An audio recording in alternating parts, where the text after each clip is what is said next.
join me for Ask the Good Doctor, live today and every Wednesday at 1 p.m. Eastern Standard Time, 12 noon Central Standard Time, and 10 a.m. Pacific Standard Time. Bring your questions.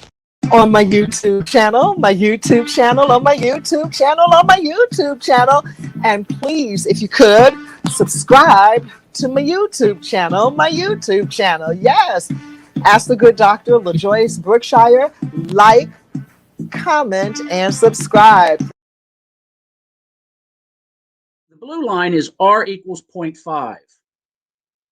The orange line way over here is R equals 1. So one person infects one person. And if that's the case, it goes on indefinitely. The entire world will be contaminated given enough time. And that's why you see this line here going out straight. This curve over here is if one person contaminates two people. This is if there's no masks, no quarantine, no separation. One person goes out and it infects at least two other people. It goes off exponential, and this is in 30 weeks. You would have the entire world's population exposed and infected. Mm-hmm. This is why the ban, the travel ban was so important. Mm-hmm. You had to stop it at this point because when we first in January, we didn't implement any mask or quarantine issues. The very first thing was the ban of travel. That's why it was so important. But the blue line all the way over here is the effect if we can quarantine and stop, take it down that, one person, two contaminated people would only contaminate one other person. So this is R equals 0.5. The orange one is R equals 1. And this one over here is R equals 2. So we can see why the CDC put in separation regulations and quarantines. That was the basis of it. It's called R0 or R0, and you can look it up on the Wikipedia. It's a fairly standard statistical test. So we pay people hundreds of millions of dollars for me just to show you that curve. But that was the basis of it. So where are we going, Sam? And he, I call him Dr. Sam. I know you do. He's the doctor in my life who, with all of this science knowledge, he's on my list of the other good doctors, but he is a master scientist worthy of the title of doctor and one of our Thank good you doctors. very much. I appreciate that. And so you will see more of Dr. Sam on this program because he's got more information like this coming for you. But Dr. Sam, where are we going with this, with what you just explained about the 1 and 1? Is another quarantine imminent? Because I look at it as I see it that the only way we can control this thing completely is for the whole nation and the whole world to simultaneously sit down for 3 weeks. What say you? If we can truly get it to R equals less than 1, like 0.5, like the curve where I showed you, it ramps up, we become aware of it, and then we shut everything down, it will ramp down to 0 very, very quickly. Yes. You can't get to 0, though, statistically. That's the problem. There will always be one person that has this virus. We can't. It's virtually Pandora's out of the box, and we can't get it. It's like Ebola. We can't get rid of Ebola. We just try to mitigate the exposure to Ebola. We just have to manage it. It's the same thing. We saw the same profile in AIDS when you're having sex with more than one partner. All of a sudden, it went exponential. That's right. in the 70s, and it just 70s and 80s, it took off. And 90s. Yeah, really, it was taken off. We Yeah. were on the low end of the curve in the 80s, and then in the 90s, it just went exponential. So you see that Yes. exponential curve there. So it's the same thing. This is very reminiscent of the AIDS Yes. epidemic. Very Yes. reminiscent of it, especially. And one of the things that, speaking of AIDS, one of the things that people are not talking about with COVID is that it's transmissible through sex. Any Hello. bodily fluid. It can be somebody can wipe the mucus in their eye and touch an ATM button. The next person comes and touches the ATM button. They then pick their nose, pick their teeth, rub their eyes, stick it in their ear, and now they've got it. ATM buttons. That's when I got in. Yeah, the surface. I've got a UV light, and I carry an ultraviolet C light with me. What? So And do what? I wave it. I wave it on my hands. I wave it on the buttons, and within about 4 seconds, it kills the virus. Whoa. Look up ultraviolet C lights, and I have my building now that we're producing the Velasta in. At night, we turn on ultraviolet lights and we kill everything in the building. Aha. I just told them, though, don't touch anything with your That's bare what she's told. hands. Tommy says, has she got a tissue? And I said, yes. I said, she just put the tissue up on the screen. I don't touch anything with my bare hands. I just taught everyone the same thing. And this is the reason why. ATM buttons, even the buttons where you pay for things, clean your card On when cash. you finish. Oh, that's right. Think of how many hands a dollar bill moves through in a day. So how do we go through life and manage this risk? And that's what it's coming down to. Okay, so I talked about the immune systems and how to maintain a healthy immune system. Then what can we do? That all I talked about, all of the prevention stuff. What can you do to lessen the intensity? I say use garlic, high dosages of garlic and high dosages of beta carotene to help reduce the intensity and the duration of the virus should you become infected. What about you, Dr. Yeah, Sam? I'm on the same page. There's some preventative things we can do. We don't want to get into a comorbid state. So our overall health is absolutely crucial, even if you didn't get the COVID yet. That's right. So keep your immune system up, and for me, it's veggies, it's antioxidants, it's no fructose. I'm a big guy to say don't be eating sugar, don't be eating fructose. Dr. Fred Bishi and I talk a lot, and he's a raw vegetarian, and he does it very, very well. He's very well trained. He understands it. He's a great person to talk to about how to improve your overall immune system. Yes. And wait a minute. You have to say one thing. Dr. Fred Bishi is 90.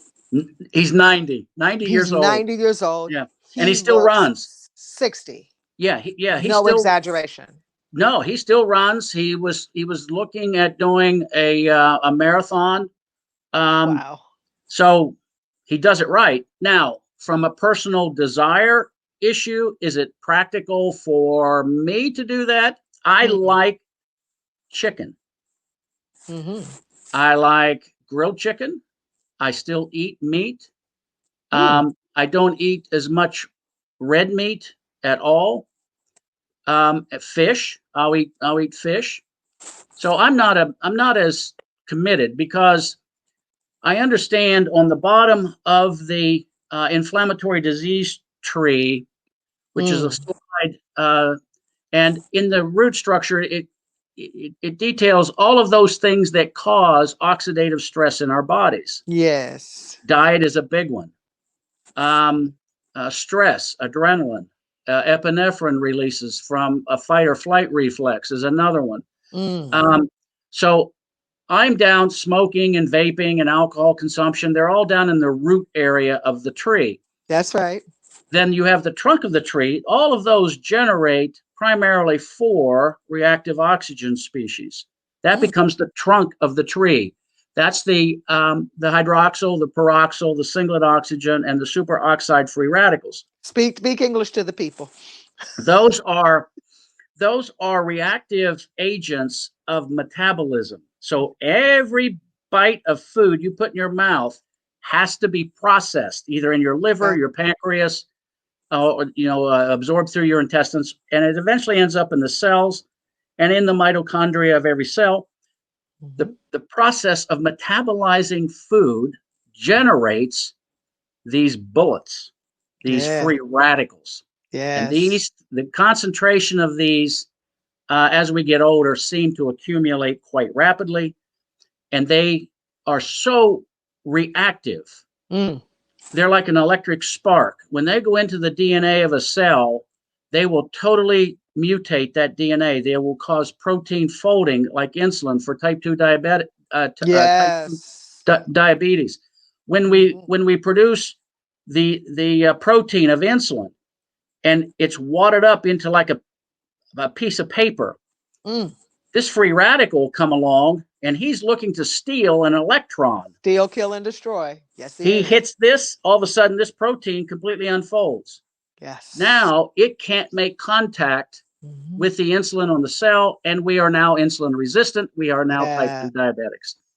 So those ROS, reactive oxygen species, that's where my focus is. I'm cutting the tree off because the branches of that tree is what the doctors treat. That's cancer, heart disease, irritable bowel syndrome, Parkinson's, Alzheimer's, MS, type 2 diabetes, fibromyalgia, lupus, all the autoimmune systems. Yes. So Fred's and you're doing it also. You're really focused at the root cause level. That's no doubt.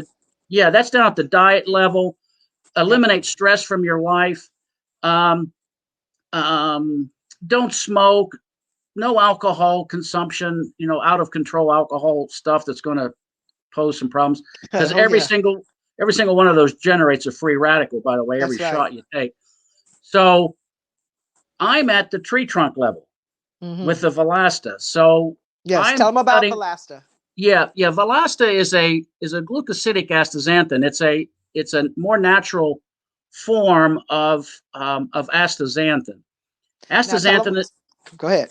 Yeah, it's the most powerful antioxidant on the planet. Most people have heard of turmeric or curcumin. Velasta is 22 times more potent than turmeric. It's 6,000 times more potent than vitamin C. And Sam, tell them about your personal experience and your healing that occurred after taking astaxanthin, and how you even came to stumble upon astaxanthin. It's an interesting story. In 2003, I was diagnosed with an incurable bone cancer. I had what's called polycythemia vera, as a JAK2 STAT3 mutation of stem cells in the bone marrow. Very rare cancer.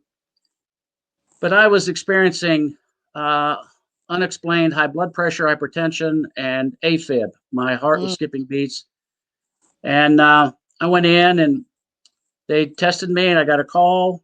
I went into the doctor's office early on Monday morning, and he came in the office and he said, "I've got bad news." And I said, "What's that?" He said, "You've got polycythemia vera." And I said, "What's that?" And he said, "It's an incurable bone cancer." And I said, "Well, what about chemo or radiation?" And he just shook his head, no. Wow. There was not enough people that had that cancer. And I know, I now think that it was from work that I'd done in the 90s with electromagnetic radiation. And I probably I got a little lax and probably did something like that. But the only way that I could stay alive, when I asked him, how much time I had in my prognosis. He said, in your current condition, you have 10 minutes to 10 years. That was my window. Let me grab some water. And I said, 10 minutes. And he said, yeah. He said, in your current condition, your blood is so thick that you could throw a blood clot to the brain, to the heart, or to the lung at any time, and it would take me 10 minutes to declare you dead. So off to the hospital I go. They do what's called a phlebotomy. They remove blood. The solution to pollution is dilution. So they were diluting me down, and I had to do that every month. I did that for 4 years. Wow. And that got really old. So I had a lot of these mornings. You wake up 4 o'clock in the morning and pitch black out, and you have a lot of time to ponder and think. And it just came to me. There's got to be some animals that don't get cancer. And I'm thinking turtles or catfish or some slime on the bottom of a lake bed somewhere, but I ended up finding 5: salmon, pink flamingos, sharks, elephants, and naked mole rats. And went to a company and had them tear those animals apart and find a common molecule that existed across all those species. And they found this carotenoid called astaxanthin. So I found out that the carotenoid came from an algae called Hematococcus pluvialis. So I began growing the algae in 2006, I believe. Yeah. In the backyard of my home in Houston, in one of those Intex hillbilly hot tubs you get at Walmart. And I became very good at growing algae. Wait, stop. Yeah. You grew algae in a Walmart pool? I did. I love and that. the reason I picked it, it had its own heater, had its own air bubbler. Okay. I could feed it with perfect carbon dioxide. Environment. Oh yeah, it was. And then I put a plastic cover over it and bungee corded it so it looked like a small Astrodome. Okay. When I blew it up. And I knew how to make the algae think that its pond was drying up by adding salt to the water, because as in nature, the water evaporates, the salt content increases, the algae thinks that its pond is drying out. So the algae then would produce this astaxanthin to try to protect itself. So it's called DAF, dissolved air float out the algae. I dehydrated it, and I would eat the algae. And I knew it was about 3.8% astaxanthin in the algae biomass based on its color. And I put it in eggs. I put it in salads. Anything that I could put it in to eat, equivalent to so many grams of the biomass. And my phlebotomies from once a month to once every 2 months. So that was at 4 milligrams a day. So I went to 12. My phlebotomies got pushed out to 12. Once every 4 months at 12 milligrams. So then I could calculate. I had the slopes of 2 curves, and I could calculate then how much do I have to eat so that I am not going to be phlebotomized for the next 50 years. It turned out to be 94 milligrams a day. And so I started taking 100, and that's a lot of biomass to eat. That's a lot of algae to eat. Okay. But my phlebotomies ended. I no longer had the symptoms of cancer. Wow. And in 2015 was declared cancer-free. The only known survivor of polycythemia vera. But it took me 8 years. I funded it myself, trying to figure out why it worked. As a biochemist, I don't want it's hard for me to qualitatively agree that something helps when you ask somebody, how does this work? Yeah. And they say, well, I don't know how it works, but it works. But it does. yeah, that's always been a struggle for me. I always had to figure out from a fundamental either That's an the engineering. In you. It is. We got to get down into the nuts and bolts as to what's going on. It took me 8 years to figure it out, and I wrote a paper on it. In addition to that, I found 57 articles in a government database called ProQuest that showed that they also knew how to convert normal cells into cancer cells. I reverse engineered that and then figured out exactly how cancer cells in the body are being converted from normal cells, and that's the little bullets are those reactive oxygen species. The things that we're saying avoid. Avoid. So here And is a true testimony about how you healed yourself. So you say, physician, heal thyself, scientist, heal thyself. And you put to work this knowledge that you had to come up with this amazing product, Valasta, that is just wonderful and kicking inflammation square in the behind. Oh, I'm surprised every single day that we go through this. We're now in all 50 states and 6 countries.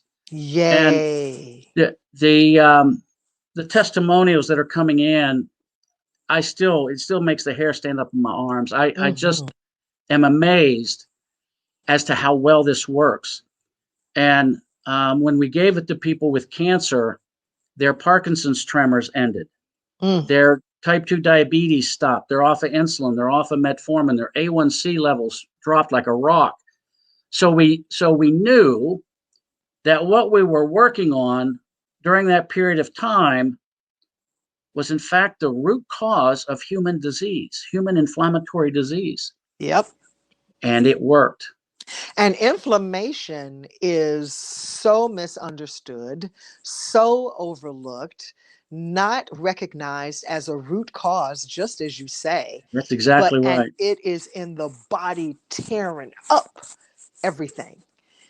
And people don't realize that they have eaten themselves into an inflammatory state. And you can stop what you're doing, turn around, and walk in the other direction. Meanwhile, there are some helpers here for you, and one of them is Valasta. Tell them how to get it, Dr. Sam. Well, first of all, I'm gonna tell you something. LaJoyce, this doesn't apply to you because it only applies to women under 40 years of or over 40 years of age, and I know you're not 40. At least you don't look 40. But when we're young, we can get away with a lot of stuff. Yeah. So, okay. We have cellular antioxidants called glutathione that protect us when we're younger. After age 42 in women on average and age 50 in men, our glutathione production drops off as much as 90%. Yeah. Now we're susceptible to all these inflammatory diseases. And that's where the Valasta is finding its application, is in the older I don't want to say geriatrics, but I guess I'm one of them now too. But that's where we started out. And then with the Valasta, they can go to valasta.net and they can order it directly. It shows up at their house 2 days later. It comes in different forms and comes as an oil form, as a dark chocolate or a milk chocolate. Chocolate. And it is. That's the only vice I have left now is dark chocolate. So I eat my fair share of that. But I still do 100 milligrams a day.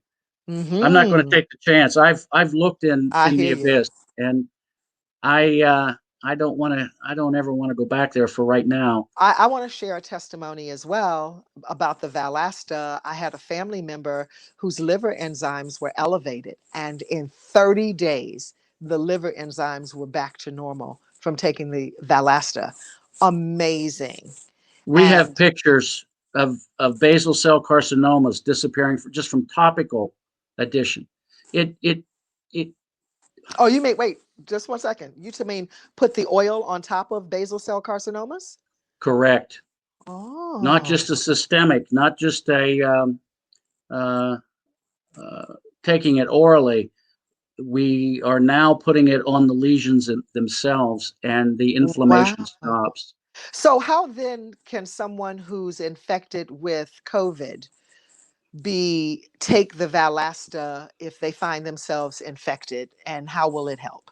It depends on body weight, but with COVID, we're doing 1 milligram for every kilogram of body weight. You can do a lot more. There's no side effects. There's one side effect. There is one side effect, and I knew you would bring that up, but the one side effect is your stool will be red. That's right. Now, You're not bleeding from your butt. It's the No, astaxanthin. you are not bleeding. And I made the mistake of telling people, now we do want to see some red in your stool, because that means that your body's absorbing as much of it as it can, and it's expelling the rest. Correct. The unfortunate part of that is I now have a bunch of pictures of people sending me their stool samples in the toilet. I don't need pictures. No, I need the pictures. So send them to me, because I'm always asking people to send me pictures of when they poop, because I want to see the worms that they don't think they can find after I deworm you. Yeah. So go ahead. Yeah, I do not want pictures. So, but that's the only side effect. Your blood work will come into normal once your inflammatory, your oxidative stress is under control. And the test to run is an HSC reactive protein test. Every person should at least have 2 of those run a year to see what your oxidative stress is. We've had even small children. I've got a 14-year-old right now who's had severe acne all up and down his back, across his face, his head. They've actually pulled him out of school because of the psychological effects of the scarring and all of that. So we put him on this. Within 30 days, it was gone. Wow. He still had the scars. He still had some scars, acne That'll scars. go away. But tell him to use baking soda. Yeah. Exfoliate. Yeah. And his C-reactive protein, everybody's C-reactive protein should be less than 3. Less than 3. This 14-year-old boy had a C-reactive protein of 68. Oh my goodness. 14 years old. Oh my goodness. I found out that he was drinking 5 sodas a day. I was just going to ask. And it's a wonder he didn't have non-alcoholic fatty liver disease, because we see that now in obese children. Giving a child 3 cans of soda a day, sugar soda a day, is the same as giving that child 3 beers a day. It does the same liver damage. How about that? So destruction is coming upon the younger generation, children, just because of the diet. That's correct. So this is what I was saying earlier. Please stop feeding your children cheese doodles for breakfast and some kind of sugary drink that you all are purchasing at the grocery store. The children are not going to the store to purchase these things. You can save them from a lifetime of poor health by doing it and doing it now. So you want to get some Valasta at Valasta, VALASTA.net. It's down here on the screen. And Dr. Sam Shepard, we look forward to hearing more of your brilliance. Parting words about how to protect ourselves against coronavirus. Unfortunately, the way that this is going so far, we're all going to get COVID. Given enough time, probably in our lifetime. I'm rebuking that in the name of Jesus, but go ahead. I hope, absolutely. And so far, so good. But it's just a mathematical game. Yeah.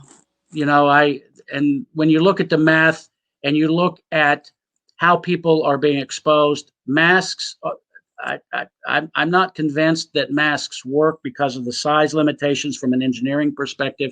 Yeah. And I don't want masks to give people a false sense of security. True. Because people are saying, I'm going to go to this party, but I'm going to wear a mask. Well, rest assured, when you sneeze or you cough or somebody else coughs, it's coming out the sides of that mask. It's coming. It's everywhere. That's right. So don't and use this is a what mask. I say. Exactly. Here's what I say. I say that if you have on the mask and you can blow a piece of tissue through it, then your mask is not protecting you. That's right.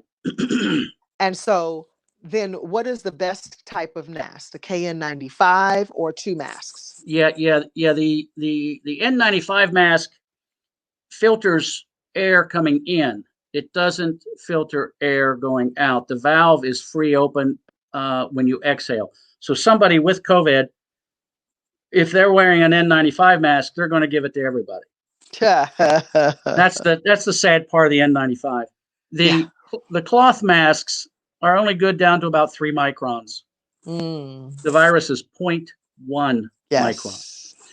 the whole idea, and this is what they say, well, it stops the droplet that contains the 200 million viruses. Yes. Well, that's true because it's in a mucus virus, but the water in that mucus will evaporate when it's caught in the in the mask, in the cloth mask, and then every exhale is throwing viruses out at an equilibrium concentration. It's the mask is like a chain link fence trying to keep out mosquitoes. It's great for bacteria.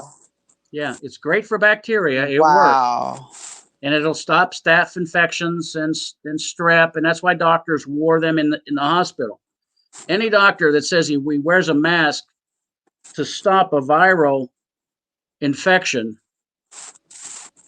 I'm not sure I'd want that doctor working for me. To be my doctor. Understood. Yeah. Understood. And then, what are we doing with these masks?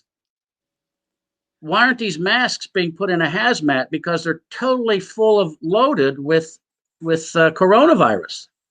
Yes. If it truly stops the coronavirus, the concentration in that mask from a contaminated individual must be sky high.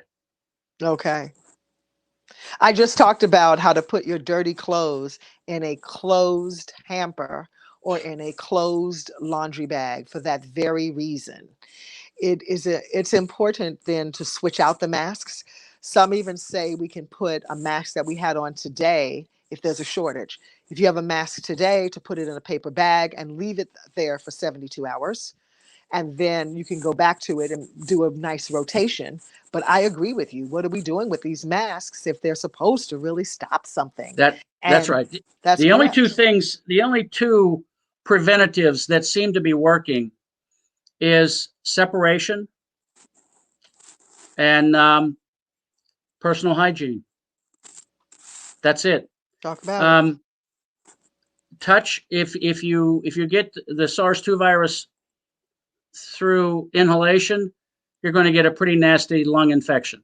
If you get the SARS-2 virus through ingestion, you're going to get diarrhea, but you're probably not going to die from it. The ones that appear to be at great risk are not the ones that get it through ingestion. They're getting it into their lungs, and their fluids building up and drowning them. Yeah. Wow, is all I have to say. So then, what about a mask and a face shield? Any form of protection, and any sort of resistance to the movement of the virus is always positive. But it only takes one virus to infect you. This little bitty thing. Yep, and there's 200 million in a droplet, an aerosolized droplet in a cough. So your mask has to be 1 divided by 200 million. It has to be 99.99995% effective at stopping viruses. Okay. And we don't have that technology today. Wow. Okay. I want to go back to something that you said about when you felt that, when you figured when you were exposed to the cancer, when you were working with some electromagnetic stuff. Yeah. And is that the same EMFs? There was EMF radiation around me, but I worked in electromagnetic pulse weaponry. So we were looking at ultra high frequencies of electromagnetic pulses and the effects that it would have on brainwave patterns. I also worked in the chemical industry, and I worked around some neurotoxins like monochlorobenzene, so there's a lot of the chlorinated compounds that would have settled in my bone marrow. Heavy metals had a tendency to accumulate in bone marrow, but there's certain chemicals like hydrogen peroxide. They generate free radicals. They're great disinfectants. Yes. Chlorinated compounds, bleach compounds, They're all Yes. great disinfectants, but the way they kill the bacteria is by generating free radicals. Well, the free Ah, radicals also do the same damage to the DNA in your normal cells. So you got to be very careful. Our right. diets are so important in our survival and having a quality of life. Yes. You and I, we are not in the life-saving business. That's between us and God, or them and God. Mm-hmm. All we're doing is improving the quality of life. That's correct. I want to go back to what you said about the electromagnetic. This necklace that I am wearing here, this is magnitude jewelry. On the back, it has a negative ion, germanium, and infrared. And it repels, actually, it's interchangeable jewelry. Comes on, comes off. Mm. Same with my earrings, because I'm sitting in front of all of these electronics today. So I'm gemmed up, basically, because it gives me a force field, a safety shield of 3 feet of protection. So my ears perked up when you said electromagnetics. And that's exactly why. And we don't look at our devices as being dangerous and being dirty power, but they are. And I promise we will talk more about that at another time. Dr. Sam, we are out of time. Thank you so much for joining us. We Thank you will see so much you for the again. invite. It's my pleasure. Go to valasta.net. That's VALASTA.net and order your Valasta today. Thank Thank you, you so Dr. much. Sam. And I'm Dr. LaJoyce Brookshire. Until next time, that does it for me. I'd like to thank my team, Mr. James Scott, CEO, Brent Latin, producer, Christopher Green, technical producer, and Irvin Wright, IW, supervising producer. To let your eyes shine, cut back on the wine, get good food fast, and go easy on the greasy. Until next time, I am here to help you attain and maintain your perfect health. Let's do it again next week, okay? God bless you.